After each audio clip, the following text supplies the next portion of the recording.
పూర్వం మణినాగము అని ఒక నాగం, చాలా పెద్ద పాము. ఆ పాముకి ఒక లక్షణం ఉండేది. అది నమ్మింది శివుణ్ణి.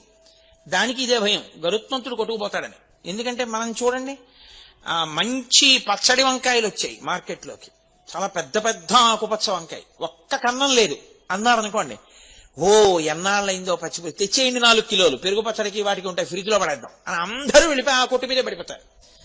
అలా బాగా చక్క అలాంటి పాములంటే అవి ఎక్కడున్నాయో అని ఆలోచించి మరీ పెడతాడు గరుత్మంతుడు. అందుకని ఆ మణినాగం ఏం చేసేదంటే, బయటికి వస్తూ ఉంటే పుట్టలోంచి శివ శివ శివ శివ శివ శివ శివ శివ అంటూ వచ్చేది. అది శివనామం చెప్తూ తిరిగి శివనామం చెప్తూ ఆహారం తీసుకుని శివనామం చెప్తూ పుట్టలోకి వెళ్ళిపోయేది. అది ఒక రోజున శివనామం చెప్తూ వెళ్ళిపోతోంది. వెళ్ళిపోతుంటే చూశాడు గరుత్మంతుడు. చూసి దొరికిందిరా అని దాన్ని కొట్టబోయాడు. అది నిర్భయంగా పాకుతూ శివ శివ శివ శివ అంటూ వెళ్ళిపోతోంది. పరమేశ్వరుడు, ఆయనకి తెలియందే ఉండండి, ఆయన సర్వజ్ఞ, ఆయనకు అన్నీ తెలిసి ఎక్కడేం జరుగుతోందో. ఎప్పుడూ నా పేరు చెప్పే అలవాటు ఉన్నటువంటి మణినాగాన్ని గరుత్మంతుడు కొట్టబోతున్నాడు. ఆయన వెంటనే నందీశ్వరుణ్ణి పిలిచి అన్నాడు, వెళ్ళి రక్షించన్నాడు. నంది ఒకడు, శివుడు ఒకడు కాడు, అందుకే వాళ్ళ మధ్యలోకి వెళ్ళాం. వెంటనే నంది, నేను వెళ్లి గరుత్మంతుణ్ణి చెనకితే బాగుండదు, శివకేశవులు రెండుగా కనపడే ఒకరు, శ్రీ మహావిష్ణువుకి చెప్తే ఆయన వాహనం కాబట్టి ఏమిటయా ఈ పని అంటారు, మేమిద్దరం ఈక్వల్స్, నేను ఈయన వాహనాన్ని ఆయన వాహనం కాబట్టి బొత్తిగా ఏమైనా నువ్వు మాట చెప్పపోయావా అంటాడేమో రేపు పొద్దున వాళ్ళ ఓనర్ గారికి చెప్పేస్తే గొడవ వదిలిపోతుంది. అందుకని చెప్పి ఆయన వెళ్ళి విష్ణువుకి చెప్పారు. శివాజ్ఞ, మణినాగాన్ని రక్షించమంటున్నారు, గరుత్మంతుడు తరుగుతున్నాడు. ఆయన వెంటనే గరుత్మంతుడిని పిలిచి వెనక్కిరా అన్నాడు. అంటే మంచి కోపంతో తరుగుతున్నాడు కదండి, ఇది నా ఆహారం, ఆహారాన్ని దూరం చేయకూడదు అంటూ తరిమేడు. ఆహా, నేను పిలిచినా రామే, నీ శక్తి క్షీణించుగాక అన్నారు విష్ణువు. పడిపోయింది కింద గరుత్మంతుడు. మణినాగం నిర్భయంగా శివ శివ శివ శివ అంటూ వెళ్ళి దాని ఆహారం తీసుకుని ఆయన పక్క నుంచే వెళ్ళిపోయి పుట్టలోకి వెళ్ళిపోయింది. అప్పుడు ఆయన ఆలోచించాడు, అరేరే, నేను ఇలా అయిపోవడానికి కారణం ఈ మణినాగాన్ని తరిమాను. శ్రీ మహావిష్ణువు కబురు చేశారు, నేను వినలేదని అప్పుడు క్షమార్పణ చెప్పి ప్రార్థన చేశాడు. విష్ణువు శక్తినిచ్చారు. ఈయన వెళ్ళి శ్రీ మహావిష్ణువు పాదాల మీద పడి, ఈశ్వరా నాకంత శిక్ష వేస్తారా అన్నాడు. అంత శిక్ష వేయడానికి కారణం నేను వేసింది కాదు, శివాజ్ఞ. అది శివశివ శివశివ అంటూ తిరుగుతుంది, నువ్వు తరమబోయావు. ఆయన వెంటనే కబురు చేశారు కాబట్టి నందీశ్వరుడు వచ్చాడు, నీ శక్తి అందుకు తీసేశాను. శివాజ్ఞ పరిపాలించవలసిందే అందరం. కాబట్టి శివశివ శివశివ శివశివ అనుకున్న మణినాగం బతికిపోయింది ఆయన అనుగ్రహంతో. ఏది సంతతము ఆయన్ని ధరించిందో అది ఆయనకి భూషణం కాదండి. భూషణం అంటే ఏంటి? ధరింపబడినది భూషణం కదా. ఇప్పుడు నేనేదో ఈ ద్రాక్షహారం వేసుకున్నాను, అప్పుడు నాకు అది భూషణం, నేను ధరించాను కాబట్టి. అది నన్ను ధరించింది. ఎలా?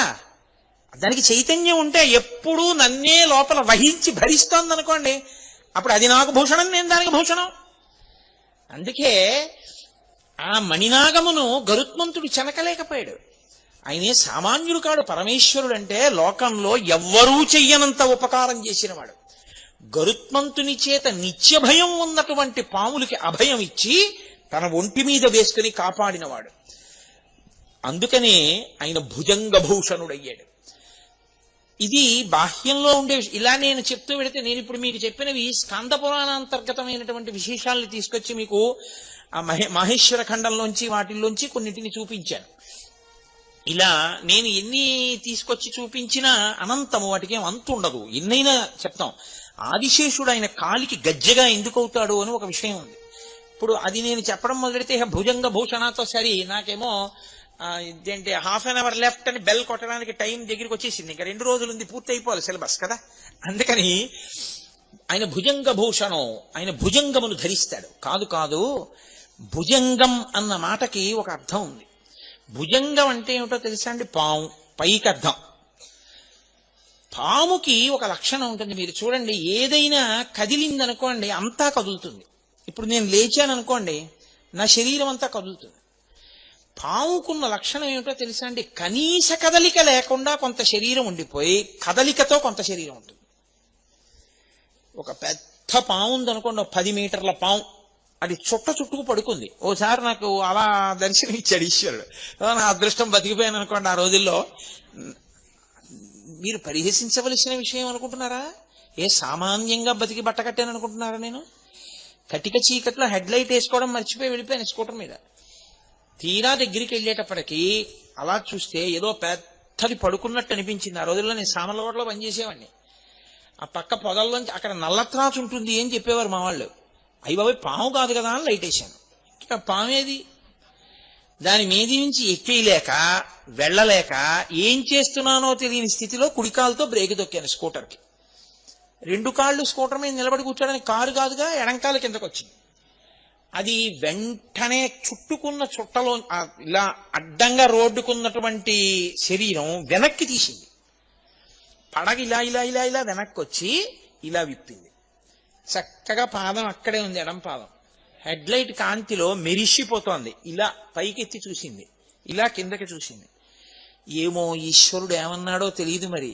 కొట్టకు అని ఉంటాడు శివాజ్ఞ. అది తలదించి వెళ్ళిపోయింది. అట్లే అది వెళ్ళిపోయింది, నేను వెళ్ళిపోయాను. కానీ నేనేం చెవుళ్ళవి చల్లించుకోలేదు. ఎందుకనంటే అది కొట్టేయాలి అంటే అప్పుడు నాకు ఎవ్వరూ లేరు ఇక నన్ను రక్షించగలిగిన వాళ్ళు. చక్కగా కొట్టేచ్చేది. కానీ అది ఎందుకో ఇలా తలెత్తి చూసింది, కిందకి చూసింది, వెళ్ళిపోయింది. బహుశా వీడు నన్ను చంపుదాం అనుకున్నవాడు కాడు, ఏదో పొరపాటునొచ్చాడు. వీడిని నేను ఎందుకు చంపాలనుకుందో ఏమో ప్రాణభిక్ష పెట్టి వెళ్ళిపోయింది. ఈశ్వరుడు వీడేదో శివాలయ పునర్నిర్మాణంలో 30 రోజులు ఉపన్యాసాలు అవి చెప్పవలసిన అవసరాలు కొన్ని ఉన్నాయనుకున్నాడో ఏమో ఉంచేశాడు. కాబట్టి ఆనాడు అది కరవలేదు. కాబట్టి అది ఏం చేస్తుందంటే ఓ చుట్టుకుని పడుకుందనుకోండి, ముందు దాని తలొకటే కదులుతుంది. తలొక్కటి కదిలి వెడుతుంటే మిగిలిన చుట్ట అలాగే ఉంటుంది.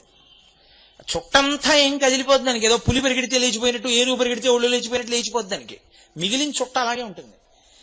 కొంత భాగాన్ని బయటికి వస్తుంది. ఆ తర్వాత అది వెళ్ళిపోదాము అనుకుంటే మాత్రం అలా కదిలి కదిలి కదిలి కదిలి కదిలి కదిలి వెళ్ళిపోయిన తర్వాత చిట్ట చివర తోక భాగం కదిలి వెళ్ళిపోతుంది. ఆ చుట్ట అలా విప్పుకుంటుంది, విప్పుకుని విప్పుకుని విప్పుకుని విప్పుకుని కదులుతుంది. అప్పుడు మొత్తం పాము కదులుతుంది. లేకపోతే ఒక్కొక్కసారి అక్కడ వరకే వెళ్ళి మళ్ళీ వెనక్కి వచ్చి ఇచ్చేది. చుట్టంతా కదలదు. అది కాలము యొక్క స్వరూపం. కాలము భూత భవిష్యత్ వర్తమాన అని 3 కింద కదిలిపోతుంటుంది. చుట్టొక్కటి చుట్టుకు పడుకుంటుంది పావులాగే. అది భూతకాలముగా తినేస్తుంది కొన్నింటిని. గడిచిపోయిన కాలంలో మా నాన్నగారు, మా అమ్మగారు, మా తాతగారు, మా అక్కయ్య గారు అందరూ పడిపోయారు. భవిష్యత్, ఆ భవిష్యత్తులో కూడా తింటుంది, వర్తమానమునందు తింటూ ఉంటుంది. కాలరూపంగా కదులుతుంది. ఆ కదలికకి చుట్టలు చుట్టుకున్నటువంటి ఆ పాము యొక్క శరీరం, ఆ కదలికని కాలం అంటారు. కాలమునకున్న లక్షణం ఏమిటంటే పాపపుణ్య ఫలితములనిచ్చుట, శరీరములనన్నిటినీ పడగొట్టివేయుట. అన్నీ కాలంలో పడిపోతాయి. అటువంటి కాలమునకు అందరూ పడిపోతే కాలమునకు, కాలునికి, కామమునకు లొంగక కాలుణ్ణి కాముణ్ణి కూడా నియంత్రించిన వాడెవడో వాడు భర్గ. అందుకని ఆయనకి అది ఆభరణం. అది ఆయన చెవి పక్కన ఇలా పడగ విప్పు ఉంటుంది, కానీ ఆయన ఇలా నిర్భయుడై ఉంటాడు. ఎందుకని అంటే ఆయన ఆ కాలుణ్ణి ఇటు కాముణ్ణి వశం చేసుకున్నవాడు. ఇది చెప్పడానికి ఆయన భుజంగ భూషణ కాదు. భుజంగం అన్న మాట ఎందుకు వాడారో తెలుసా అండి? భుజంగం అంటే భుజం, అది వక్రయత, ఒకలా కాకుండా ఎప్పుడూ కూడా చలతీతి ఇది భుజంగ. వంకర టింకర్లగా నడిచేటటువంటి అలవాటు దేనికుందో దానికి భుజంగం అని పేరు. పాముకి నిలువుగా వెళ్ళడం ఎప్పుడూ రాదు. పాము ఎప్పుడు ఇలా వంకర టింకరగానే వెడుతుంది. వంకర టింకరగా వెళ్లే అలవాటు తనంత తాను ఉండిపోయింది ఏదో తెలుసా అండి? ఇంద్రియములతో కూడిన మనసు. ఇంద్రియాలు, మనసు తనంత తాను ఇప్పుడు కూడా లేస్తూనే సుప్రభాతం చేసుకుందాం, చక్కగా పూజ చేసుకుందాం, ఈ లోకాన్నంతటినీ మన కుటుంబంలా చూసుకుందాం, ఎవరి డబ్బు గురించి మనం ఆశపడద్దు, ఈశ్వరుడికి నైవేద్యం పెట్టి తిందాం, సూర్యోదయానికి లేచిపోదాం అలా అంటుంది ఏమిటి? అలా ఏమందో. మనసు ఇంద్రియములు ఎప్పుడు వంకర టింకరగా తిరుగుతాయి. కుటిలం చరతీతి ఇది భుజంగ. భుజం కుటిలంచరతీతి. కుటిలం అంటే వంకర టింకరగా తిరుగుతుంది. ఈ వంకర టింకర తిరుగుడంతా దేనివల్ల అలవాటైందంటే ఈ ఇంద్రియములతో సుఖములను అనుభవించడానికి అలవాటు పడి ఈ మనసు ఎప్పుడు వంకర టింకర తిరుగుడే తిరుగుతుంది తప్ప తిన్ననైనటువంటి నడక దీనికి రాదు. ఇలా తిన్ననైన నడక రానటువంటి మనసుని ఈశ్వరుడి దగ్గర పెట్టేస్తే ఆయన దాన్ని భూషణ మెడలో వేసుకుంటాడు. ఆ మనసుని ఆయన స్వీకరించి ఆయనే శరణాగతి చేసిన వాడి మనసుని నడిపించగలిగినటువంటి బాధ్యతని తాను స్వీకరించి మిమ్మల్ని తనకి ఆభరణంగా ఆయన స్వీకరించేస్తాడు. అందుకని ఆయన భుజంగ భూషణ. ఏమండి, మరి మేము గతంలో చేసిన పాపాలు మీరు ఒక్కటే జ్ఞాపకం పెట్టుకోండి. మీకు ఒక్కసారి భగవద్భక్తి కలిగి ఆర్తి కలిగిన తరువాత ఎలుగెత్తి త్రికరణ శుద్ధిగా మీరు పిలవడం మొదలుపెట్టిన తరువాత కూడా మిమ్మల్ని క్షమించి ఉదారుడై మిమ్మల్ని ఉద్ధరించి మీకు పలకకపోతే మీరు ప్రార్థన, పశ్చాత్తాపము, ప్రాయశ్చిత్తము ఈ మాటలకి వాంగ్మయంలో చోటు ఉండదు. ఇక ప్రార్థన అసలు నేను ఎందుకు చెయ్యాలి? నేనేదో పాపం చేశాను, ఏమీ కుదరదు, ఇప్పుడు నేను మారానంటే కుదరదు, అవి అనుభవించు అని ఈశ్వరుడు అన్నాడు అనుకోండి. అప్పుడు నేను ఇంకిప్పుడు మారడానికి అసలు ఎందుకు సాధన చేయడం, ఎందుకు ఇప్పుడు ప్రయత్నం చేయడం? నేను ఎలాగో నేను చేసినవన్నీ అనుభవించాలి, ఇప్పుడు చేసినవి ఎప్పుడో అనుభవంలోకి వస్తాయి. కాబట్టి ఆయన ఏం ఉపకారం చేస్తాడు? ఆయన ఏమీ చేయడు. మీరు ఏ కర్మలు చేశారో ఆ కర్మలు ఈశ్వరుడి కన్నా గొప్పవి కూర్చున్నాయి. అవునా కదా? మీరు కొంచెం జాగ్రత్తగా ఆలోచించండి. నేను గోదానం చేశాను, ఆయన ఫలితం ఇస్తాడు. నేనేదో ఎవరినో బాధ పెట్టాను, దానికి ఫలితం ఇస్తాడు. నేను బాధ పెట్టినటువంటి పాపాన్ని తీయలేడు, నేను గోదానం చేసిన పుణ్యాన్ని ఆయన తీసేయలేడు. ఇప్పుడు కర్మ గొప్పదా, ఈశ్వరుడు గొప్పవాడా? కర్మ గొప్పది. అప్పుడు ఈశ్వరుడి స్థితి ఏమిటి? అది కాదు సనాతన ధర్మంలో. మీకొకసారి పశ్చాత్తాపం కలిగి త్రికరణ శుద్ధిగా మీరు ఈశ్వరుణ్ణి ప్రార్థిస్తే అది ఘృతరీతి ఘనీభూతం దయాళువై పాపమునకు ఇవ్వవలసిన భయంకరమైన ఫలితాన్ని బాగా తగ్గించేసి ఇచ్చేస్తాడు.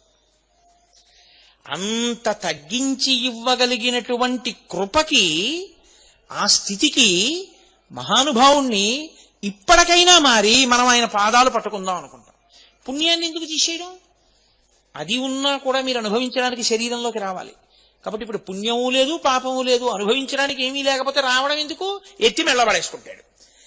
ఇంత పాపపు నడవడి కలిగిన వాడిని ఆయనకు ఆభరణం అయిపోయాడంటే, ఒకప్పుడు పాపపు నడవడి ఇప్పుడు ఆయన మెళ్ళలో ఉంటే ఆరాధనీయము. అది ఆ వాసుకి మీకు అనుగ్రహ ప్రదాత అయిపోతాడంతే. జీవుడు ఆ స్థితిని పొందేస్తాడు. ఇది చెప్పడానికి ఆయన భుజంగ భూషణ. భక్తి అన్న మాటకు అర్థం ఏంటి? వేదం చెప్పింది చేస్తే కదా భక్తి. అప్పుడు భక్తి లేని స్థితి, భక్తి ఉన్న స్థితి.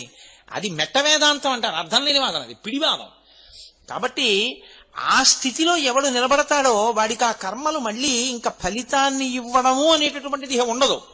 ఆయన ఖాతాలో ఆఖరికి వెళ్ళేటప్పటికి ఈశ్వరుడు ఏం చేస్తాడంటే కుడి చేతి వైపు పేజీ మీద ఇలా కొట్టేస్తాడు. ఏం లేదు, పాపం తీసేశాను, పుణ్యం తీసేశాను. పుణ్యం లేదు, పాపం లేదు, అనుభవించడానికి ఏం లేదు. కాబట్టి ఏం చేస్తాడు? నవ్వుతూ వెళ్ళిపోయే స్థితి ఇచ్చేస్తాడు. నవ్వుతూ వెళ్ళిపోయాడు కదా, రావక్కర్లేదు, తన మెడలో పడేసుకుంటాడు. అది పాము అని మీరు అనుకుంటున్నారు, కానీ ఇప్పుడు అది భుజంగ భూషణ, తన మెడలో వేసుకుంటాడు. ఇది ఆయన ఇవ్వగలడు కాబట్టి ఇమ్మని ప్రార్థించారు. నేనేమీ చెయ్యలేదని చెప్తున్నాను, నన్ను అనుగ్రహించన్నారు కొంతమంది. శ్రీశైలేషు భజింతునో యభవ కాంచీనాథు సేవింతునో కాశీవల్లభు కల్వబోతున మహాకాళేషు పూజింతునో నా శీలం అణువైన మీరువణుచున్ రక్షింపవే నీ కృపా శ్రీ శృంగార విలాసహాసముల చేసి కాళహస్తీశ్వర అంటాడు ధూర్జటి. కాబట్టి భుజంగ భూషణ అంటే కుటిలముగా వంకర టింకర్లగా తిరిగేటటువంటి అలవాటు ఉండిపోయినటువంటి స్థితి నుంచి ఉద్ధరించగలిగిన వాడు. అంటే మనసు కోర్కెతో వెంపర్లాడకుండా చేయగలిగినటువంటి స్థితి ఉన్నవాడు. అయితే మీరు నాతో ఒక మాట అనొచ్చు, అయితే ఏమండి భాగవత సప్తాహం చేద్దామని ఉంది, ఆ కోరిక కూడా మాకు పుట్టకూడదా? మరి అది కూడా కోరికేగా. మరి ఆ కోరిక తీర్చుకుంటే మళ్ళీ ఇంకోసారి సప్తాహం చేద్దాం అనిపిస్తే తప్పేమో. మీరెప్పుడూ ఒకటి గుర్తుపెట్టుకోండి, వెంకటేశ్వర స్వామి వారి ముందు నిలబడి ఇద్దరు నమస్కారం చేశారు. ఒక ఆయన అన్నాడు, ఈశ్వర నా కొడుక్కి మంచి ఉద్యోగం వచ్చేటట్టు చూడు. ఇప్పుడు ఆయన కామిత భక్తుడు, ఆయనకి కామ్యముతో నమస్కరించినాడు. ఇంకొక ఆయన అన్నాడు, ఈశ్వర మా ఊళ్ళో వెంకటేశ్వర వైభవం చేద్దాం అనుకుంటున్నాం, నిర్విఘ్నంగా వెంకటేశ్వర వైభవం యొక్క ప్రయోజనం అందరికీ అందేటట్లుగా చూడు అన్నాడు. ఇద్దరూ కోరికలు కోరిన వాళ్లేనా? కాదు. శాస్త్రంలో ఎవడు కేవలము ఈశ్వర భక్తిని మాత్రమే కోరాడో వాడు కోరనివాడు. ఈశ్వర భక్తి వినా ఈ లోకమునందు పనికొచ్చేవి మాత్రమే కోరినవాడి. కాబట్టి భాగవత సప్తాహం చేయడం కోరికేనా అంటే కోరిక లేని స్థితి అవుతుంది అది. ఎందుకంటే అది ఉద్ధరణ మార్గం. మీరు ఒక్కటే గుర్తుపెట్టుకోవాలి, తాడే ఇలా తిప్పేశారు, కట్టేశారు, ఇలా తిప్పేశారు, విప్పేశారు, అప్పుడు తాటిని తిప్పారు, ఇప్పుడు తాటిని తిప్పారు. కానీ ఒకసారి తిప్పితే కట్టుకుంది, ఒకసారి తిప్పితే విప్పుకుంది. ఈశ్వరుడి ముందుకెళ్ళి నిష్కామంగా ఈశ్వర కార్యం చేయడం తాడు విప్పుకోవడం, ఈశ్వరుడు ముందుకెళ్ళి కామంతో కార్యం చేయడం, కామం అంటే కోరికతో మీరు ఒక పని చేయడం, కట్టుకోవడం, అది కట్టుకోవడమే. నాకో పుణ్యం వస్తుందండి అని చేశాను అనుకోండి, ఆ పుణ్య ఫలితాన్ని అనుభవించడానికి రావాలి. అది వద్దు, ఇది వద్దు. చేసేసి ఉమామహేశ్వర పర బ్రహ్మార్పణమస్తు, వాడు చేయించాడు, వాడికి వెళ్ళిపోయింది. నీకేముంది? ఏమీ లేదు, నాకేం అక్కర్లేదు కూడా. కాబట్టి ఇప్పుడు ఇటు లేదు అటు లేదు, 2 పేజీలు లేవు, పుస్తకం ఏంటి ఇంకా? కాబట్టి వాడు నవ్వుతూ వెళ్ళిపోతాడు. కాబట్టి చేసిన కర్మని ఈశ్వరునికి ధారపోసి బ్రతుకుట త్రికరణ శుద్ధిగా. నీకు ఫలితం ఈశ్వరుడే. ఇలా చేసిన వాడు ఎవడుంటాడో వాడిని ఈశ్వరుడే పొదివి పట్టుకుని ఉంటాడు. ఇంకంతకన్నా ఏం కావాలి నీకు? ఈశ్వరుడే కాపాడుతుంటాడు. అది అచంచల భక్తి. అటువంటి స్థితిని పొందుట కొరకు ఆ మార్గమును దిద్దగలిగిన వాడెవరో వాడికి భుజంగభూషణుడని పేరు. ఎన్ని అర్థాలు వస్తున్నాయి చూడండి. నామం ఒకటే, కానీ ఆ ఒక్క నామంతో ఎన్నిటినో ప్రతిపాదన చేస్తారు. లోకంలో అవతల వాణ్ణి పడగొట్టడానికి ఎన్నో సాధనములు ఉంటాయి. దృష్టి దగ్గర నుంచి, దృష్టి కూడా పడగొట్టడానికి సాధనం తెలుసా అండి. చూడకూడని రీతిలో అసూయతో అదే పనిగా చూస్తే అవతలి వారిలో ఉండే తేజస్సు క్షీణిస్తుంది. నేను అలా క్షీణించకుండా కొన్ని జాగ్రత్తలు తీసుకుంటూ ఉంటారు. అప్పుడు ఆ దృష్టి నుంచి ఇది విరిగిపోతుంటుంది. అలా విరగగొట్టగలిగినది ఎలా ఉంటుందో అలా అది శివం. ఈశ్వరుని యందు ఈశ్వరుని పడగొట్టడానికి మీకు ఏ సాధనములు ఉండవు లోకంలో. మీకు బాహ్యంలో ఎవరినైనా పడగొట్టడానికి ఏవైనా ఉంటాయేమో, కానీ లోకంలో ఈశ్వరుణ్ణి పడగొట్టడానికి మాత్రం ఏదీ లేదు. అందుకే సనాతన ధర్మంలో ఈశ్వరుడే చచ్చిపోవడం అనేది ఎప్పుడూ ఉండదు. భగవంతుడే భక్తుల చేతిలో చనిపోవుట ఆ మాట అసలు ఉండదు ఆయన దగ్గర. రాక్షసుల చేతిలోనో భక్తుల చేతిలోనో ఆయనే చచ్చిపోతే ఇంకేమిటి ధర్మం ఎక్కడి నుంచి వస్తుంది? కాబట్టి ఈశ్వరుడే అచ్యుతుడై ఉంటాడు, ఆయన్ని పడగొట్టలేరు. ఏ సాధనము చేత పడరు. బాహ్యంలో అయితే ఆయన సృష్టించాడు, ఆయన మంత్రం ఆయన మీద వేస్తే అప్పుడు ఆయన మంత్రం పనిచేయకపోతే ఆయనే పనిచేయనట్టు అయింది. అప్పుడు ఆయన మంత్రానికి ఆయన పడిపోడా? ఈ ఆలోచన ఒకటి వచ్చింది ఒకప్పుడు, తెలుసా అండి. అందుకే తత్వ విచారణ చెయ్యాలి మీరు ఎప్పుడు. దారుకావనంలో పరమేశ్వరుడు వెళ్ళిపోతున్నాడు, ఆయనకి నిస్సంగుడు. ఆయన అందం వాళ్ళ భార్యల్ని పాడు చేస్తుందేమో అని ఋషులు అనుకున్నారు. ఎప్పుడూ వైక్లభ్యము లేని జ్ఞానం ఉండడం అంటే చాలా కష్టం. ఋషులకు కూడా భ్రంశం అవుతూ ఉంటుంది అప్పుడప్పుడు. ఏమీ తెలియని వాళ్ళల్లా ఉండేవాళ్ళు ఎవరంటే, అమాయకుల్లా ఉండేవాళ్ళు ఎవరో వాళ్ళకే నిశ్చల భక్తి ఉంటుంది. అన్నీ తెలిసిన వాడికి అమావాస్య మరణం, ఏమీ తెలియని వాడికి ఏకాదశి మరణం అంటారు. అందుకే భాగవతంలో కూడా ఇలాంటి ఘట్టం ఒకటి ఉంది. ఋషిపత్నులు కృష్ణుడికి అన్నం తెచ్చి పెట్టుట అని. కంసుడికి భయపడి ఋషులు తేలేదు, ఋషిపత్నులు తీసుకొచ్చి పెట్టారు. పెడితే మోక్షం పొందారు వాళ్ళు. అలాగే దారుకావనంలో పరమశివుడు వెడుతుంటే ఋషిపత్నులు ఆయన వెంట వెళ్ళారు. ఋషులకు ఆగ్రహం వచ్చింది, అదేమిటి ఈయన మా పత్నులు ఆయన వెంట వెడుతున్నారని. ఆగ్రహం వచ్చి వెంటనే పరమేశ్వరుణ్ణి నిర్జించాలని బాహ్య సాధనములు కొన్ని వేశారు ఆయన మీదకి. ఒక ఇనప శూలాన్ని వేశారు, ఆయన దాన్ని వంచిలా పట్టుకున్నాడు. అలా ఒక పులిని విడిచిపెట్టారు, దాన్ని తోలు ఒలిచి కట్టుకున్నాడు. ఆఖరణ వాళ్ళు ఏం చేశారంటే, ఆయన మంత్రములతో సృజించినవి ఆయన రూపములే కాబట్టి ఆయన్ని పడగొట్టకపోతే ఆయనే పని చేయనట్టు అవుతుంది. కాబట్టి అదే వేసేస్తామని ఒక ఆభిచారిక హోమం చేసి అందులోంచి ఒక పావుని సృష్టించి ఆయన మీదకి విడిచిపెట్టారు. ఆయన పాము దగ్గరికి వస్తుంటే దాన్ని తీసి ఇలా పట్టుకుని అలా మెడలో పడేసుకున్నాడు. పడేసుకుంటే అలా కూర్చున్నది. ఎన్ని పాములు అనుకుంటున్నారు? ఒక్క పాము కథ అనుకుంటున్నారా? ఆయన మెడలో ఉన్న పాములన్ని కథలు మొదలు పెడితే పాములు ఎన్నున్నాయో అన్ని కథలవుతాయి. కాబట్టి భుజంగ భూషణ అంటే అదే అయిపోయే నామం కాదు అది. ఆ భుజంగ భూషణ తత్వము ఎంత వెళ్ళిపోతుందో, ఎంత దూరం వెళ్ళిపోతుందో. కాబట్టి నన్ను నిర్జించగలిగినవి, నన్ను పడగొట్టగలిగినవి ఎక్కడా ఏవి ఈ లోకంలో లేవు. మీరు మీ ఉద్ధరణకి వాడుకోవాలి తప్ప నన్ను పడగొట్టడానికి పనికొచ్చేవన్నవి ఎక్కడా ఏ సాధనమునందు లేదు. నేను అచ్యుతుడను, అన్ని నా యందు లీనమైపోవలసిందే తప్ప నన్ను పడగొట్టగలిగినవి లేవు. ఇది నిరూపించడానికి ఆయన పావును తీసి మెడలో వేసుకున్నాడు కాదు. ఇంకొక అర్థం ఏమిటో తెలుసా అండి? పాము రెండిటిని సంకేతిస్తుంది. ఒక పాము మనం శాస్త్రంలో ఎలా చెప్తామంటే నీచమైన పాము అని చెప్తాం. ఇంకొక పాము ఎప్పుడూ అనుగ్రహ స్వరూపమైన పాము అని చెప్తాం. అందుకే మీరు చూడండి, నాగస్పర్శ లేని దేవత ఉండరు. అసలు మీకు యథార్థంగా మాట్లాడితే మనం అంటే యజ్ఞోపవీతం నూలుతో చేసింది వేసుకుంటాం. పరమేశ్వర స్వరూపాలు ఏవి కూడా యజ్ఞోపవీతాలు నూలుతో చేసినవి కాని బంగారంవి కాని వేసుకో. అవి నాగ యజ్ఞోపవీత ధారిణం. ఆయన నాగమును యజ్ఞోపవీతంగా వేసుకుంటాడు, పావుని వేసుకుంటాడు యజ్ఞోపవీతంగా. శ్రీ మహావిష్ణువు నాగశయనుడు, ఆయన శేషుడి మీద పడుకుంటారు. పరమశివుడు నాగాభరణుడు. వినాయకుడు ఏదో వడ్డాణం పెట్టుకున్నట్టు పావును దాన్ని ఇలా తీసుకొచ్చి ఇలా ముడేసుకుంటాడు. ముడేసుకుంటే అది ఇలా పడగ విప్పి ఆ భజనంతటిని చుట్టూ ఇలా ఉంటుంది, అదో వడ్డాణంలా ఉంటుంది ఆయనకి. మీరు ఎవరిని చూడండి, ప్రతి వాళ్ళకి నాగము ఆభరణమై ఉంటుంది, నాగాభరణము ఉండి తీరుతుంది. అసలు ఇంకా మాట్లాడితే నాగాభరణాలు పెట్టుకున్నారని శ్రీ మహావిష్ణువు ఈ పక్కల్లో పెట్టుకున్న వాటికి ఇలా పడగలు పట్టుంటాయి, నాగాభరణం పెట్టుకున్నాడంటారు. అందుకే చంద్రశేఖర భారతీ స్వామి వారి దగ్గరికి కొంతమంది వెళితే ఆయన అందరినీ పేర్లు అడిగితే చెప్పారు. ఒక ఆయన వీళ్ళందరూ వెళ్ళిపోయాక చెప్తానన్నారు. ఏమలాగా అంటే కాదులేడి చెప్పుకోవడానికి కొంచెం మొహమాటం అన్నాడు ఆయన. అందరూ వెళ్ళిపోయాక ఏమిటి నీ పేరు అన్నారు ఆయన. భుజంగం అండి అన్నాడు. భుజంగం అంటే చెప్పడానికి భయం ఎందుకన్నారు ఆయన. భుజంగం అంటే పాము కదండి, సిగ్గేసి చెప్పలేదన్నాడు. అంటే ఆయన అన్నారు, చంద్రశేఖర భారతీ స్వామి వారు, మీ నాన్నగారు అమ్మగారు చాలా దూరదృష్టి ఉన్నవారు. లోకంలో అన్నిటికన్నా తక్కువ విలువ ఉన్న దాన్ని అలా పడేస్తారు, బాగా విలువైన దాన్ని బీరువాలో పెట్టి దాచుకుంటారు దొంగలకి దొరకకూడదని. ఇంటికెళ్ళి ఉత్తరీయం తీసి అలా పడేస్తాను, లాల్చీ తీసి ఉతకడానికి పడేస్తాను. మెళ్ళో రుద్రాక్షమాల మాత్రం జాగ్రత్తగా పెట్టుకుంటాను. అలాగే భుజంగం పాము విష్ణువుకి శయనం, ఆయనకి ఆభరణం. కాబట్టి నిన్నెవరో ఒకరు చూడటం కాదు, శివకేశవులు ఇద్దరు కూడా జాగ్రత్తగా చూస్తారు. అందుకని మీ వాళ్ళు నీకు భుజంగమని పేరెడితే చెప్పడానికి మొహమాటపడతానటో, నీకన్నా గొప్ప పేరు ఎవరికి ఉందన్నారు ఆయన. నువ్వు చూసే దృష్టికోణంలో ఉంటుంది భక్తి అన్నది.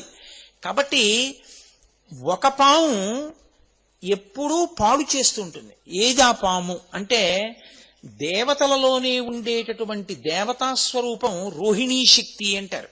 ఆవిడేం చేస్తుందంటే మనం తిన్నటువంటి ఆహారంలో అత్యంత సూక్ష్మతమైనటువంటి దాన్ని చాలా తక్కువ అంత శక్తివంతంగా మార్చి శరీరంలో తేజస్సుగా తయారు చేస్తుంది ఆవిడ. అధోముఖంగా పాడు చేసే పాము అన్న దానికి అర్థం ఏమిటో తెలుసా అండి? ఆ పాము అది తల ముందు లోపలికి పెట్టి పుట్టలోకి వెళ్ళిపోయే పాము అన్నమాట. అది ఏం చేస్తుందంటే ఆ తేజస్సుని లౌకికమైనటువంటి స్త్రీ పురుష సంబంధమైన కామము కల్పించి విశేష కామము వలన అర్థం పర్థం లేకుండా శరీరంలో ఉన్న తేజస్సు నిరంతరం క్షయమైపోయేటట్టుగా చేస్తుంది. దాని వలన తేజోహీనుడై ప్రాణశక్తి గ్రసించబడి ఓజోశక్తి పెరగక, జ్ఞాపక శక్తి ఉండక, విషయాలని ధారణ చెయ్యలేక, ఆసన శుద్ధితో కూర్చోలేక, ఈశ్వరుడు యందు జ్ఞాననేత్రము తెరవలేక ధ్యాన శక్తి నశించిపోతూ ఉంటుంది. దానివలన ఈశ్వరుణ్ణి చేరలేడు. ఇంకొకటి ఊర్ధ్వముఖ చలనం చేస్తుంది, అది పైకెక్కుతుంది. దాని మంత్ర రహస్యాన్ని బహిరంగ వేదికల మీద చెప్పేది కాదు అది, ఆ కుండ యోగం గురించి. అది ఆ పాము ఓజోశక్తిగా మారుస్తుంది, తేజోశక్తిని ఓజోశక్తిగా మారుస్తుంది. అది ఆ ఓజస్సుగా మార్చగలిగింది ఈశ్వరుడికి దగ్గర చేసేస్తుంటుంది. కాబట్టి ఇప్పుడు పైకెత్తగలిగిన పాము ఒకటి, పడగొట్టగలిగిన పాము ఒకటి. ఈశ్వరుడు కింద పడిన దాన్ని ఎత్తి పైనేసుకున్నాడు. అంటే పాడైపోతున్న నువ్వు నీ ఇంద్రియములను నువ్వు అదుపు చేసుకోలేకపోతే ఈశ్వరుడు యొక్క పాదములు పట్టుకని ప్రార్థన చేస్తే శ్రీశర్వాణి నిజాంకమందునగుచుంజెన్నొందలంబోదరుండీశా దక్షిణ శక్తి దేహమున తానింపారియుండంగా రాత్రీషుండుత్తమ దేహములందు వెలుగుల్ రంజిల్లగా నొప్పునో కాశీనాథయ సంగవేడదను నా కామ్యార్థముల్ వేట్కతో అని నువ్వు పరమేశ్వరుణ్ణి ప్రార్థన చేస్తే ఆయన ఎత్తి మెడలో వేసుకుంటాడు. మెడలో వేసుకుంటే అప్పుడు నువ్వు సంతోషంగా పైన పడగ విప్పి నిలబడగలుగుతావు. ఈ తేజోశక్తిని ఓజోశక్తిగా మార్చగలిగినటువంటి స్థితిని ఇయ్యగలవాడను నేను అని చెప్పడానికి ఆయన భుజంగభూషణుడై ఉంటాడు. ఇన్నిటిని చెప్పడం భుజంగభూషణ అన్న మాట వెనక ఉండేటటువంటి నామం వెనక ఉండేటటువంటి రహస్యం. ఈ భుజంగభూషణుడైన వాడు సరే అక్కడ వరకు వినండి చాలు, మీరు ప్రాజ్ఞులు, మీకు ఎన్నో తెలుసు, నేనేదో చెప్తానంతే. కాబట్టి ఆ భుజంగభూషణుడు రుద్రుడు అన్న మాట చాలా జాగ్రత్తగా మీరు అర్థం చేసుకోవాలి. ఎందుకంటే యజుర్వేదంలో అసలు ఆ అధ్యాయానికి పేరే రుద్రాధ్యాయము. రుద్రాధ్యాయము అని పేరు. ఆ అభిషేక మంత్రాలకి నమ్మక చమకాలు రెండింటినీ కలిపి రుద్రాధ్యాయం అంటారు. రుద్ర అంటే చాలా మంది ఏమనుకుంటారంటే చాలా కోపం ఉన్నవాడు కాదు. రుత్ అన్న మాటకు అర్థం ఏమిటో తెలుసా అండి? ప్రతిబంధకము అని అర్థం. ఓ కమండలంలో నీళ్లు పోసుకుని మీరు ఇలా అభిషేకం చేస్తున్నారనుకోండి, ఓ చిగురుటాకు ఉండిపోయి అది కమండల ద్వారం దగ్గర అడ్డుగా పడిపోయింది అనుకోండి, ఇంకా నీళ్లు వెళ్ళవు, అభిషేక ప్రక్రియకి అంతరాయం వస్తుంది. అప్పుడు మీరు ఏం చేయాలంటే ఆ నీళ్లు ఇలా అన్నారనుకోండి, నీళ్లు వెనక్కెడతాయి, చిగురుటాకు మాత్రం ద్వారానికి అలాగే మూసుకుని ఉంటుంది అంటుకుని. మళ్ళీ వీళ్ళు ఇలా అన్నారనుకోండి, మళ్ళీ నీళ్లు పడవు. ఇప్పుడు మీరు దాన్ని ఇలా అన్నారనుకోండి, నీళ్లు బయటకు వస్తాయి, చిగురుటాకు రాదు. మీరేం చేయాలి? ఆ కమండలం అలా పెట్టి లోపలికి చూసి ఒక్కసారి ఏదో నిర్మాల్యానికి ఉన్న తొడిమి తీసి ఆ తొడిమితో ఇలా అన్నారనుకోండి, అది నీటిలోకి వచ్చి తేలుతుంది. ఇప్పుడు ఆ కాడతో ఇలా పట్టుకుని పైకెత్తి ఇలా పక్కన పడేసి ఇప్పుడు అభిషేకం చేశారనుకోండి, ఉండవలసినవి ఉంటాయి, పోవలసింది పోతుంది కాదు. దాన్ని రుత్ అంటారు శాస్త్రంలో. రుత్ అంటే ప్రతిబంధకము, ఈశ్వరుని చేరుటకు అడ్డుపడుట. ఈ చేరడానికి అడ్డుపడేది ఏదో తెలుసా అండి? అధర్మమే. మీ నడవడే అడ్డుపడిపోతుంది, ఈశ్వరుణ్ణి చేరనివ్వదు, ఈశ్వరుడికి దూరం చేసేస్తుంటది. నడిచాను చేస్తున్నానని ఆయన అనుకుంటాడు. ఆయన దేనికి దూరం అయిపోతాడంటే ఈశ్వరుడికి దూరంగా నడుస్తుంటాడు. ఇప్పుడు మీరు చూడండి, కారు రివర్స్ గేర్ వేసినా కూడా 80 కిలోమీటర్స్ స్పీడ్లో వెళ్తుంది తెలుసా అండి? నేను ఎందుకంటే ఒకప్పుడు ఒక ఊళ్ళో ఓ సందులోకి వెళ్ళబోయే కారులో ఓ సందులోకి వెళ్ళా. నేను వెళ్ళలేదు, ఆ డ్రైవర్ తీసుకెళ్లాడు. అయినా నాకు తెలీదు, ఆ సందులోకి వెళ్ళిపోయాం. నిర్మానుష్యం ఆ సందు, చక్కటి సిమెంట్ రోడ్డు. అలా అది పక్కన రెండు పక్కల పెద్ద దొడ్లు గడ్డిమావులతోటి, కాబట్టి ఇళ్ళులో ఎవరు జనం వచ్చే అవకాశం లేదు, గోడే ఉందంతే. బాగా లోపలికి వెళ్ళిపోయి ఇక్కడేనా అండి బలానా దేవాలయం అంటే వాళ్ళన్నారు కాదు, ఆ ముందు సందులోనండి, మళ్ళీ వెనక్కి వెళ్ళిపోయి అలా తిరగండి అన్నారు. అది మళ్ళీ కారు ఇలా తిప్పుకోవడానికి అవకాశం లేదు అక్కడ. అతను ఏం చేశాడంటే ఇంత దూరం కూడా వెనక్కి, నేను అప్పుడే రివర్స్ గేర్లో ఇంత స్పీడ్ వెళ్ళొచ్చు అనమాట అనుకున్నాను. ఒక 50-60 కిలోమీటర్ల వేగంతో వచ్చేసాడు వెనక్కి. వచ్చేస్తే క్షణంలో వెనక్కి వచ్చి మళ్ళీ తిరిగాడు. అలా వెనక్కి తిరగగలిగినటువంటి శక్తికి, అంత వేగంగా వెనక్కి రాగలగడాన్ని కారు యందే నిక్షేపింపబడిన, ముందుకు వెడుతున్నాను అనుకుని రివర్స్ గేర్ వేస్తే వెనక్కి వెళ్ళడం ఎలా ఉంటుందో, నడిచినా వెనక్కి వెళ్ళిపోవడం ఎలా ఉంటుందో, అధర్మమును చేస్తూ నేనేదో చేస్తున్నాను అనుకోవడం అలాగే ఉంటుంది. ఈశ్వరుడికి దూరంగా నడిచి వెళ్ళిపోతుంటారు. దానికి రుత్ అంటారు. ప్రతిబంధకంగా అడ్డుపడిపోయింది అది. ఇప్పుడు ఈ రుత్తుని ఏం చేస్తాడంటే, తాం భక్తానాం ద్రావయతీతి ఇది రుద్రః, తాం భక్తేభ్యో ద్రావయతీతి ఇది రుద్రః. నీ అంత నువ్వు దిద్దుకోవడం చేత కాకపోయినా నువ్వు శివుడి కాళ్ళు బాగా పట్టుకుంటే ఈ ప్రతిబంధకాన్ని ఆయన తీసేస్తాడు. తీసేసి ఎటు నడవాలో నీకు నేర్పేస్తాడు. ఇది సాధారణంగా ఆయన గురుస్వరూపంగా చేస్తాడు. ఎందుకంటే బోధ జరగాలి కదా. మరి ఎలా చెయ్యాలి ఆయన? ఒకటి ప్రచోదనంతో చెయ్యాలి, రెండు గురువు ద్వారా చెయ్యాలి సమాజానికి. అందుకని ఆయనే గురువుగా తిరుగుతాడు, శివాయ గురవే నమః అని.